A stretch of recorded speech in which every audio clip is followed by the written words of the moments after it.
strong structure and a huge swath of security highlights should make the 2019 Audi A7 one of the more secure autos out and about. The 2019 Audi A7 has a Euro TMT yet been crash-tried by government and autonomous well-being authorities.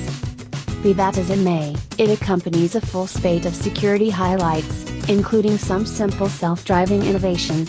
Without those crash test scores, however, we can a Euro TMT give rated for security.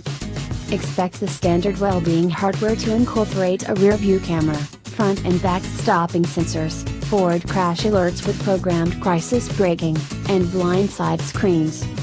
The A7 can be had with 24 add-up-to sensors, including 12 ultrasonic sensors for stopping, 4 cameras for an Encompass C, a front camera, 4 mid-extend radar modules, a long-run radar, and a front laser scanner.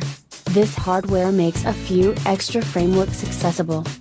Likewise, on offer will be 2 programmed stopping frameworks, counting one that stops the auto in a carport utilizing a cell phone, night vision, and Encompass C camera framework, versatile voyage control with unpredictable, a forward cross movement framework that supplements the forward crash admonitions, raise cross activity cautions, a leave cautioning framework that alarms inhabitants to approaching autos or bicyclists, dynamic path control, and programmed high pillars.